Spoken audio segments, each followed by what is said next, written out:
Lo que no dice la lección, como una contribución a la misma, el libro de Juan, conocer a Jesús y su palabra, lección 13. El propósito final del sacrificio en la cruz es enviar al Espíritu Santo, y es enviado a petición personal al Padre.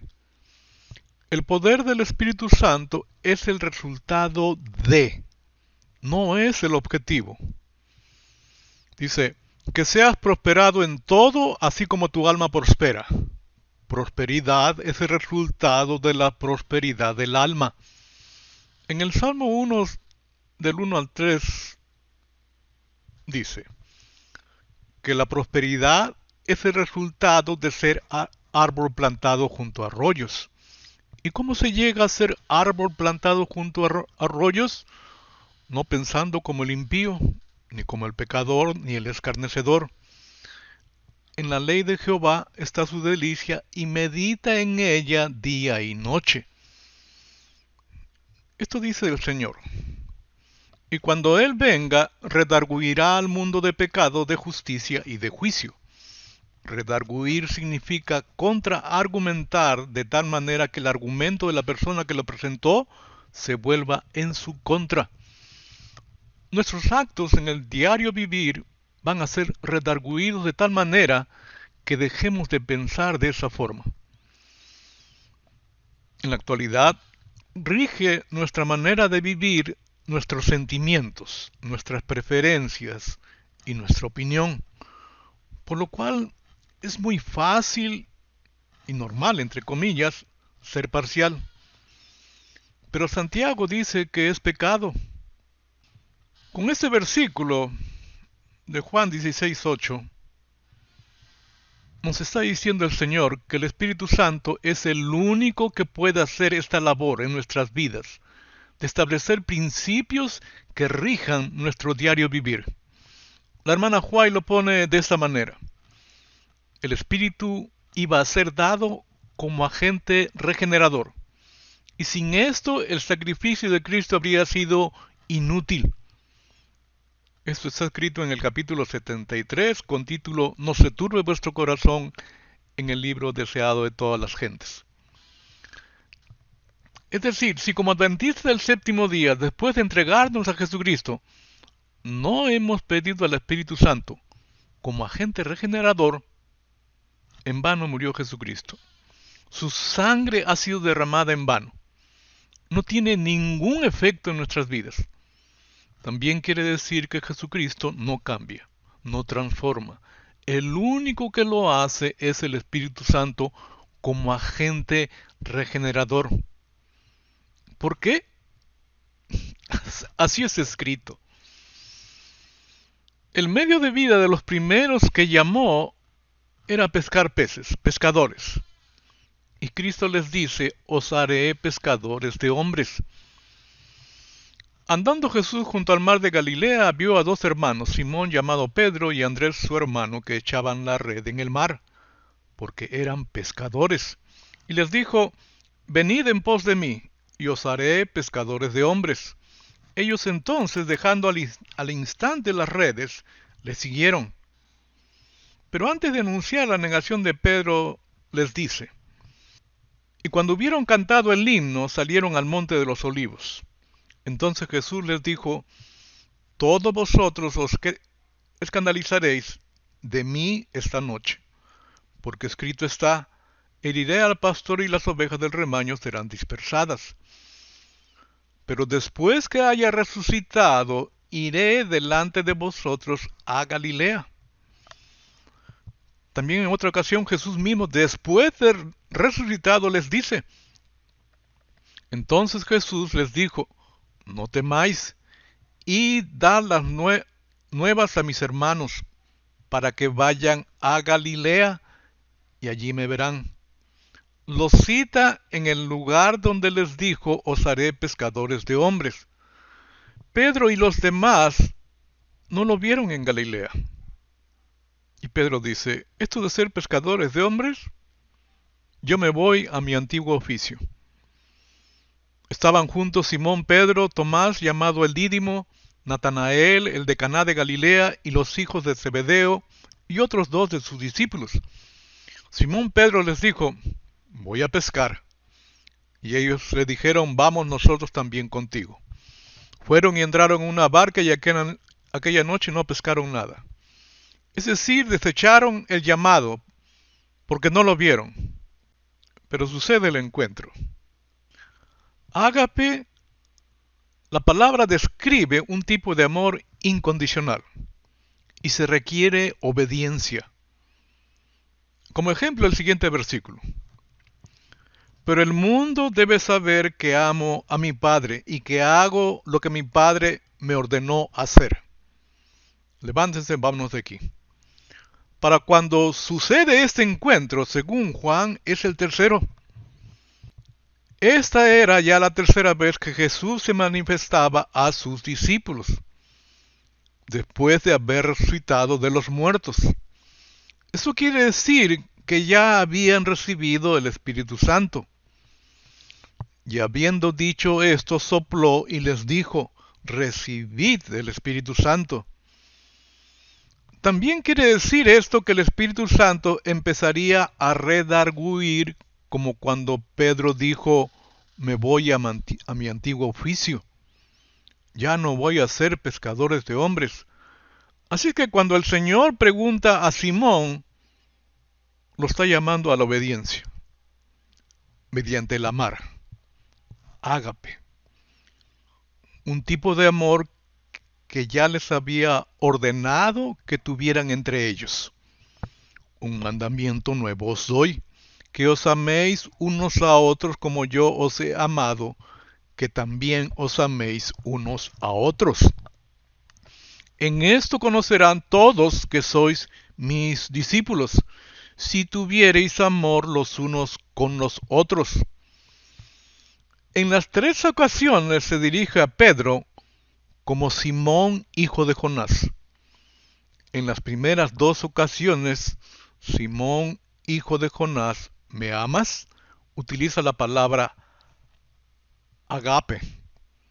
En la tercera ocasión utiliza la palabra fileo, que es la que ha estado utilizando Pedro para responder: sí, Señor, tú sabes que te amo.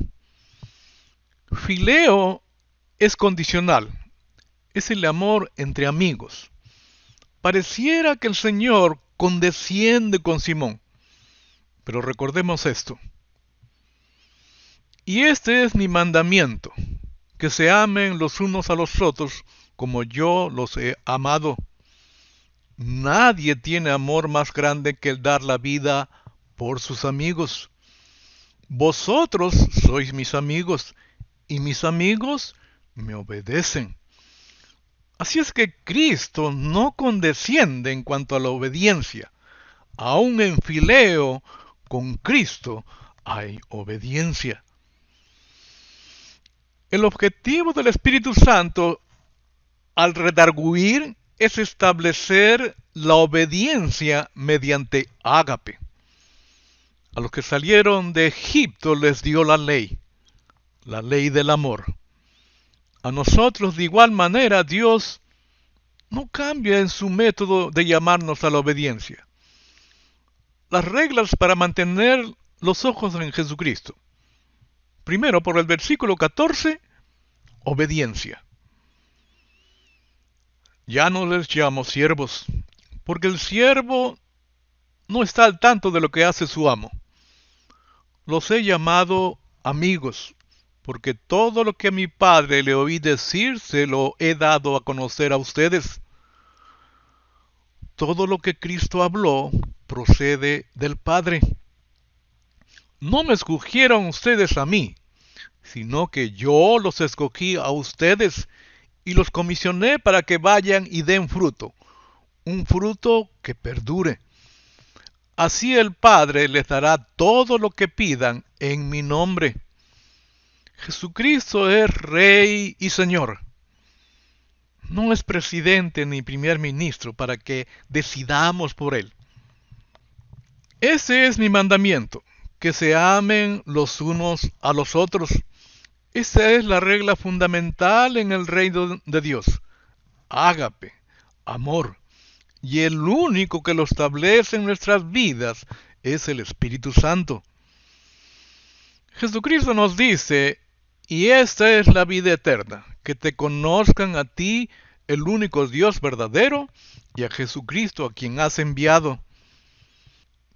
He manifestado tu nombre a los hombres que del mundo me diste. Tuyos eran, y me los diste, y han guardado tu palabra. Ahora han conocido que todas las cosas que me has dado proceden de ti. Porque las palabras que me diste les he dado, y ellos las recibieron, y han conocido verdaderamente que salí de ti, y han creído que tú me enviaste. Yo les he dado tu palabra, y el mundo los aborreció, porque no son del mundo, como tampoco yo soy del mundo. Esta palabra, que es luz, la odia la oscuridad. Todo lo que Cristo habló procede del Padre. Es la palabra del Padre. El reino de Dios no es democracia, es teocracia. Has establecido tu reino sobre la verdad y la justicia. El amor y la fidelidad está en todo lo que haces delante de ti. Esto vino a mostrarnos el Señor Jesucristo. Así es el reino de su Padre. Esta es la forma de vivir que quiere para nosotros. Recordemos que la palabra que el Señor habló procede del Padre. Tal es así que al dársela a sus discípulos, su propia gente los odió, porque alumbraba lo tenebroso de su forma de pensar, de vivir, aun teniendo ellos la ley y los profetas, que demostraba que no vivían conforme a ella. Yo les he dado tu palabra, y el mundo los aborreció, porque no son del mundo, como tampoco yo soy del mundo. La lección le llama legalismo. El Señor le llama el mundo. Resumiendo, permanecer en Jesucristo es obedecer y amar. Los discípulos, cuando fueron llamados, le siguieron. No decidieron por él. Respondieron al llamado: os haré pescadores de hombres. El pueblo de Israel en Egipto les dijo: os llevaré a una tierra que fluye leche y miel.